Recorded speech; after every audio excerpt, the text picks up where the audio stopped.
అధికార ప్రతినిధిగా నేను తంగుడు వీరరాజుగా ఈరోజు విన్నవించుకుంటుంది ఏమిటి అంటే, ఈ ధర్మిల గత ప్రభుత్వం పలాస కాశీబుగ్గలో ముఖ్యమైన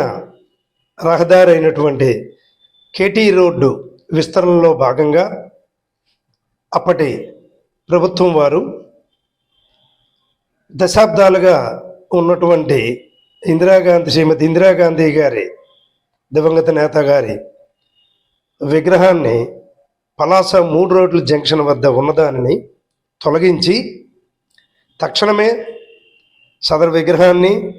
లేక మరి ఒక కొత్త విగ్రహాన్ని అదే ప్రాంతంలో పునఃస్థాపన చేస్తామని నన్ను నమ్మించి నేటికి 3 సంవత్సరాలుగా ఆ ప్రాంతంలో తీసివేసిన అమ్మగారి విగ్రహాన్ని నేటి వరకు కూడా పునఃస్థాపన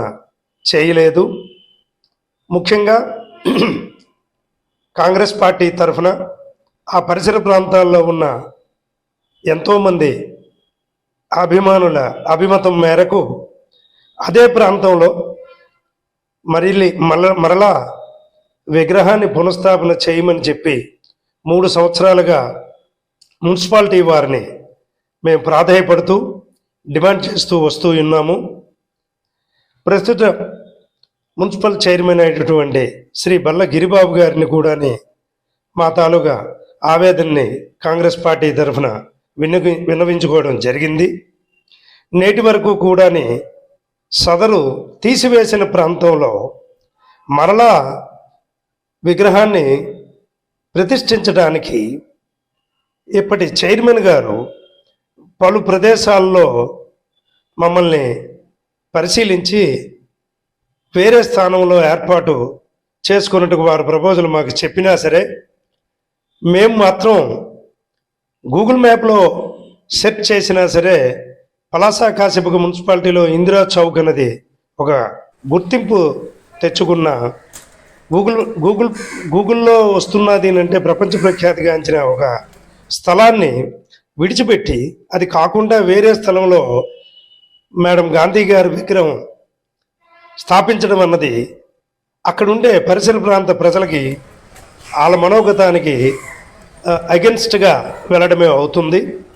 ఈ విషయాన్ని చైర్మన్ గారి దృష్టిలో కూడా పెట్టడం జరిగింది. చిట్ట చివరికి వచ్చేసరికి చైర్మన్ గారు కొంతవరకు కన్విన్స్ అవుతూ నాకు ఇచ్చిన మాట ప్రకారంగా నేను కోరిన విధంగా పాత విగ్రహము ఏ స్థలంలో అయితే ఉందో ఆ స్థలం నుంచి తూర్పు వైపుగా 20 నుంచి 25 అడుగులు 20 నుంచి 25 అడుగుల దూరంలో కొత్త విగ్రహాన్ని ఏర్పాటు చేసుకున్నట్టుకు ఆ స్థలాన్ని కూడా మాకు ఇవ్వటానికి కూడా మున్సిపాలిటీ వారు చైర్మన్ గారి ద్వారా మా ముందు అంగీకరించడం జరిగింది. త్వరలో కాంగ్రెస్ పార్టీ తరఫున మేడం ఇందిరాగాంధీ గారి తాలూకా విగ్రహాన్ని తిరిగి ప్రతిష్ఠించడానికి మేము అన్ని విధాలుగా సంసిద్ధులై ఉన్నాము.